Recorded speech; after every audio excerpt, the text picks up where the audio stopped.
السلام عليكم ورحمة الله تعالى وبركاته وين سلام دمانتين ومع عيال ما أنت واحد رابنا هالكن كسر شيء تلاقوا صعوبة أرتدي فصل كسيدة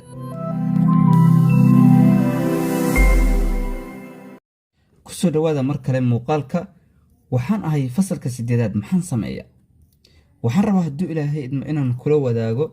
دور تلاو وآدي آد مهمة وكاساعدة هي إن شاء الله تعالى inaad guul ka keentid ama aad guul ka gaartid fasalka sideedaadka oo gobolada ay ama dowlad goboleedyadu ay qaadaan imtixaankiisa insha Allah taala waxaan rajeynayaa arday kasta oo sideedaad oo daawada muuqaalkan inuu habka u wajahayo fasalkaas uu wax badan ay iska bedeli doonaan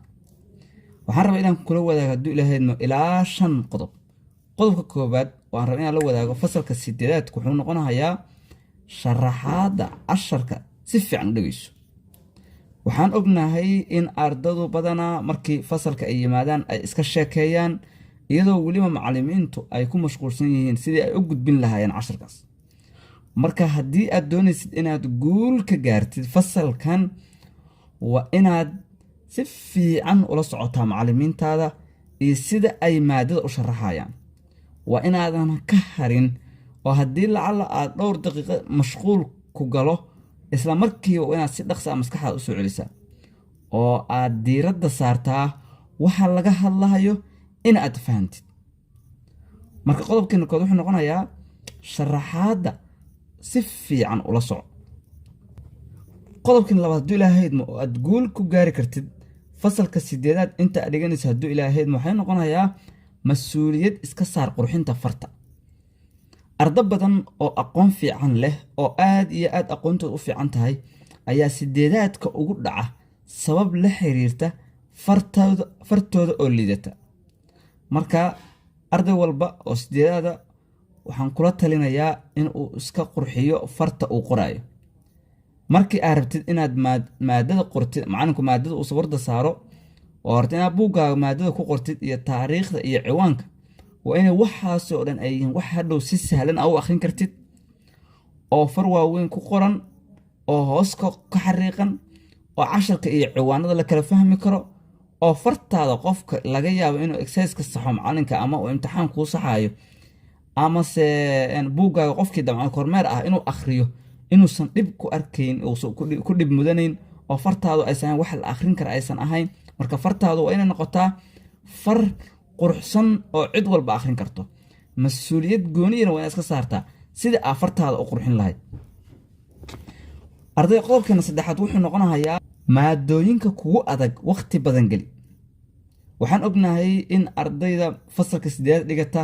ay qaataan ilaa dhowr maado ilaa 8 maado meelaas sideedaas maado ama wixii ka badanba qas maahan ardaygu inuu dhammaantood ku wada fiican yahay ardayda qaar waxa ku adag maadooyinka qaar kalena waxa u fudud maadooyinka qaar laakiin waxa ardaydu sameeyaan in maadooyinka ku adag ay ka baqaan oo ay dib uga laabtaan ha sameeynin sidaas si fiican u wajah adiga oo dhiiran oo ku kalsoon inaad baran doontid insha Allah taala ayaa waxa la rabaa inaad wajahdid maadooyinka kugu adag oo waliba waqti badan aad galisid maaha in ayaga markaas u soo rogtid caajistid aad dareentid aad ka baqdid waxaas dhan lama rabo waxaa la rabaa inaad maadooyinkaas aad si adag u wajahdo waqti badan aad galisid marka qodobkan saddexaad wuxuu noqonayaa maadooyinka kugu adag waqti badan gali qodobkan afraad oo hadduu ilaahay mataladan ku soo jeedinayo wuxuu noqonayaa jadwal wax akhris yeelo waan xasuustaa aad bayna u mahadsan yihiin fasalkii sanadkii dhaweete aan baraha uga ahaa sideedaadka maadada xisaabta waxyaabihii aan isla jaangoynay oo aan isla fahnay waxa ka mid ah inaan maalin walba marka aan ugu yaraano aan 2 saac wax akhrino wuxuu noo ahaa jadwal fasalka noo hirgalay inteena badan wuxuu ahaa jadwal uu qofku inuu ka siyaadiyo 2 saac maahane aan inteena badan go'aansanay inaanan kan yaraynin alxamdulillah mira dhalkiisii wuxuu noo noqday in fasalkii dhammaantiis noo wada baas oo weliba 10 qof ee ugu sarreysa ardayda ugu sarreysa gobolka Banaadir arday ka mid ah fasalkaasi uu noo noqday aada u mahadsantihiin sidaas si la mid ah arday kasta oo sideed waxaan kula talinayaa inuu jadwal wax akhris yeesho oo maalintii ugu yaraan 2 saac iyo bar ama 1 saac iyo bar waqti ay ahaato oo go'an oo ugu yar waa inuu samaystaa oo waqtigaas hoos u ka aadin inuu kor ka sii aado maaha qodobkan ugu dambeeyaan kusoo gabagabeynayo wuxuu noqonayaa qayb weyn ka qaado shaqada fasalka waxaan ognahay markii fasalka sideedaadka ardayda la joogo in cadaadis badan macallimiintu ay soo saaraan in exercise badan loo diro